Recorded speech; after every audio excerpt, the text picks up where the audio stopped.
जिस हिंदू रहनुमा के सामने बानी पाकिस्तान ने अकलियतों की आज़ादी की तारीखी का खुतबा दिया, आखिर ऐसा क्या हुआ कि वही इंसान सिर्फ 3 साल बाद रात के अंधेरे में पाकिस्तान से भागने पर मजबूर हो गया। आज की कहानी बीबीसी उर्दू पर शाया होने वाली एक मुस्तंद तहकीकी रिपोर्ट से अखज़ की गई है। कहानी शुरू होती है 11 अगस्त 1947 से। कराची में पाकिस्तान की पहली आइन साज असेंबली का इजलास जारी था। स्टेज पर एक हिंदू रहनुमा सदारत कर रहा था। इसका नाम था जोगिंदर नाथ मंडल और उनके साथ खड़े थे बानी पाकिस्तान मोहम्मद अली जिन्ना। जिन्ना ने उस दिन तरीखी अल्फाज कहे, आप आज़ाद हैं, आप अपने मंदिरों में जाने के लिए आज़ाद हैं, रियासत का आपके मजहब से कोई ताल्लुक नहीं होगा। एक ऐसे पाकिस्तान का ख्वाब था जहां अकलियतों को बराबर के हकूक मिलने थे, मगर सवाल यह है कि वो ख्वाब सिर्फ 3 साल में कैसे टूट गया और जिन्ना जैसा दूर अंदेश रहनुमा कहां गलती कर गया।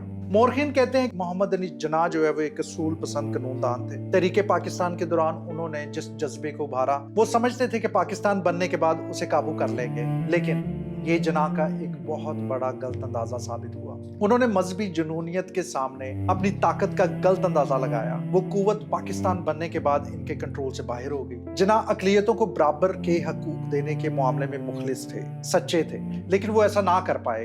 उन्होंने जोगिंदर नाथ मंडल को वजीर कानून बनाया, लेकिन पसे पर्दा निजाम मजहबी कार्ड खेलने के लिए तैयार हो रहा था। सितंबर 1948 में जिन्ना के इंतकाल ने इंतहा पसंद अनासर को मुकम्मल आज़ादी दे दी। कायदे आज़म के जाते ही अकलियतों का तहफ़्फ़ुज़ खत्म हो गया। मार्च 1949 में वज़ीर आज़म लियाकत अली खान करारदाद मकासद ले आए। ये वही मोड़ था जहां रियासत ने अपना रुख बदल लिया और सियासत को मजहब के साथ जोड़ दिया गया। असेंबली के अकलीती इराकीन ने शदीद मुखालफत की। एक गैर मुस्लिम रुकन ने कहा, अगर कायद जिंदा होते तो ऐसी करारदाद कभी मंजूर ना होती। कायद के वादों पर रुकने वाले जोगिंदर नाथ मंडल अब बिल्कुल तनहा हो चुके थे।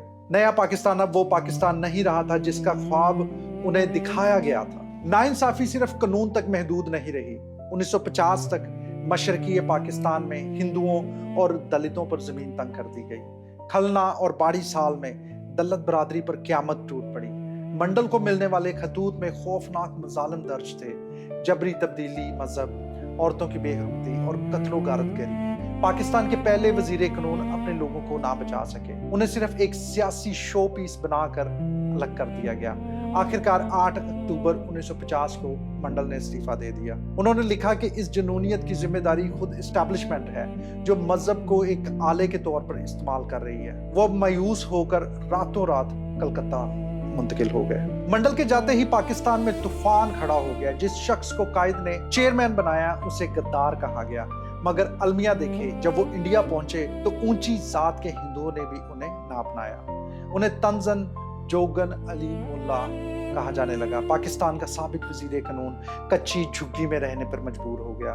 उन्होंने 4 बार इलेक्शन लड़ा, लेकिन हर बार इनकी जमानत जब्त हो गई। 1968 में जोगिंदर नाथ मंडल की मौत पुरस्कार हालात में हुई। उनके बेटे का दावा है कि उन्हें जहर दिया गया था। मरने से पहले मंडल ने कहा था कि मैंने अब महसूस किया है कि जिंदा दरगोर होना क्या होता है। ये कहानी इस नाइंसाफी की है जो शुरू होती है तो अपने ही मौसनों को निगल जाती है। इस तहकीक का लिंक बीबीसी उर्दू के हवाले से डिस्क्रिप्शन में मौजूद है। अगर आपको ये वीडियो अच्छी लगी तो कमेंट्स में अपनी राय दीजिएगा। चैनल को सब्सक्राइब करें और मेरे फेसबुक पेज को फॉलो करें। आपका मेज़बान यशफा यूनुस, मुझको इजाज़त दीजिएगा। खुदा हाफिज़।